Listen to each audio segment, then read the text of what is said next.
నవీన్ గారు, ముందుగా మీకు, ఏబిఎన్ వీక్షకులకి, ప్యానెల్లో ఉన్న పెద్దలకి అందరికీ నమస్తే అండి.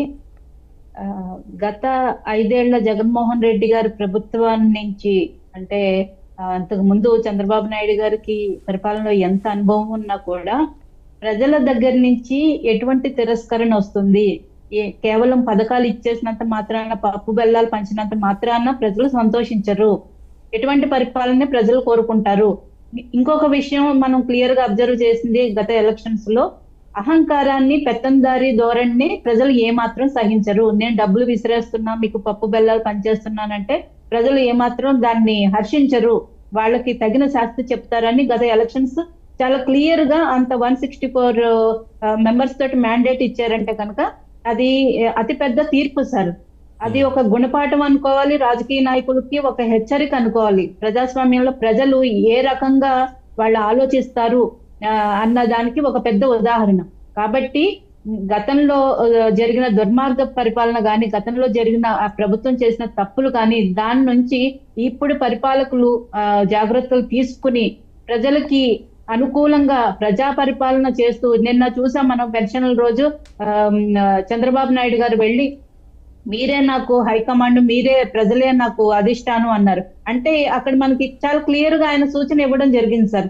ప్రజలే దేవుళ్ళు, ప్రజలు అనుకూలంగానే, వారి మనోభావాలకు తగ్గట్టుగానే ఈ కూటమి ప్రభుత్వం నడుచుకుంటుంది, వారికి వ్యతిరేకంగా ఎటువంటి డెసిషన్స్ ఉండవు అని చాలా క్లియర్ గా అటు ప్రజలకి అర్థమైంది, యాజ్ వెల్ యాజ్ తన పార్టీలో ఉన్న నాయకులందరికీ కూడా ఆయన చాలా క్లియర్ గా చెప్పడం జరిగింది. మీరు ఏదో మాకు తెలియకుండా జరిగిందనో, మా అనుచరులు చేశారనో, ఆయన కింద ఉన్న అధికారులు తప్పుదోవ పట్టించారనో, ఇట్లాంటివి ఏ మాత్రం పొరపాట్లు జరగడానికి వీల్లేదు.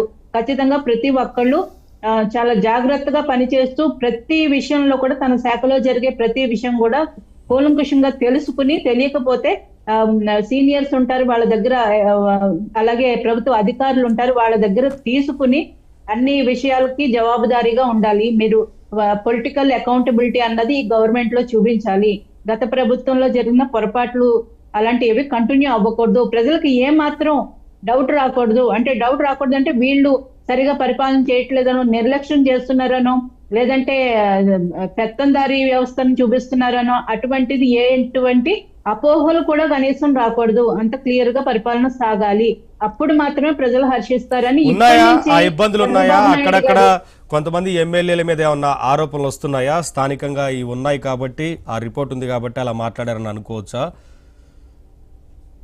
అంటే మనం చూసాం సార్, కొన్ని వ్యవస్థల్లో ఇప్పటికీ జగన్మోహన్ రెడ్డి గారి మనుషులు పాతుకుపోయి కానీ, లేదంటే 30 ఏళ్లు మేమే ఉంటామని ఒక రకమైన ట్రాన్స్ లోకి తీసుకువెళ్లి, అదే రకమైన దానిలోంచి ఇంకా బయటపడకుండా ఈవెన్ ఎమ్మెల్యేలకి, మంత్రులకు కూడా వాళ్ళు తప్పు లెక్కలు చూపించి తప్పుదావ పట్టించిన దాఖలాలు చూసాం సార్.